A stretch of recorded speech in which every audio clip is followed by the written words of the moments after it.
နောက်တစ်ခုကတော့စိတ်ကိုဆုံးမတဲ့အခါမှာစဉ်းစားဉာဏ်နဲ့ဆုံးမတာဘယ်လိုဆုံးမတော့ဆိုလို့ရှိရင်ကိုယ်စိတ်ထဲမှာလူချင်းလောဘတတ်မဲ့တဲ့ရာဂတွေဖြစ်လာပြီဆိုလို့ရှိရင်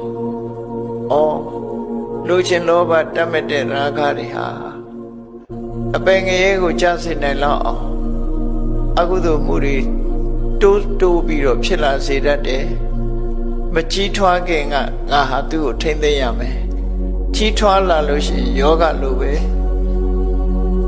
အလုံးဟာမဖြစ်သင့်တာတွေဖြစ်ကုန်နိုင်တယ်လို့လောဘကိုအပြစ်ကိုမြင်ပြီးတော့အဲ့လိုထိမ့်ရ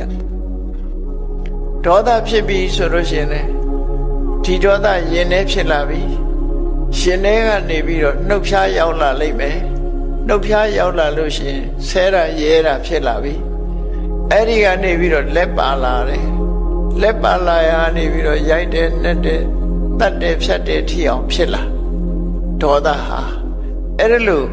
ဖြစ်လာမှအပြစ်တွေကိုရှုမြင်သုံးသပ်ပြီးရင်ထဲမှာဖြစ်တဲ့ဒေါသကိုရင်ထဲမှာပျောက်သွားအောင်ထိချုပ်နိုင်ရမယ်ဒါထိန်းတဲ့နည်းတစ်နည်းအပြစ်ကိုရှုမြင်ပြီးတော့ထိန်းတာဒီတဲ့ရင်းကျက်လာတဲ့အခါကျတော့အပြစ်ကိုရှုမြင်ရုံနဲ့မဟုတ်ဘူးဖြစ်ပေါ်လာတဲ့အာယုန်လေးတစ်ခုပေါ်မှာ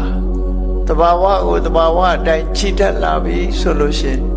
ဒေါသဖြစ်เสียအာယုန်တို့မမြင်တော့ဘူးလောဘဖြစ်เสียအာယုန်တို့လည်းမမြင်တော့ဘူးတဘာဝတရားတစ်ခုလို့သာမြင်တဲ့အခါမှာလောဘလည်းမဖြစ်တော့ဒေါသလည်းမဖြစ်တော့အဲ့ဒီလို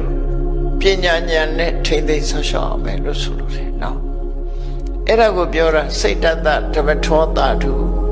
စိတ်ကိုသမထနဲ့ထိမ့်မယ်စိတ်ကိုဝိပဿနာကျင့်နည်းနဲ့ထိမ့်မယ်အဲ့ဒါလို့ထိမ့်လိုက်လို့စိတ်ထဲမှာလောဘဒေါသတွေမဖြစ်တော့ဘူးဒါတွေဝင်မလာတော့ဘူး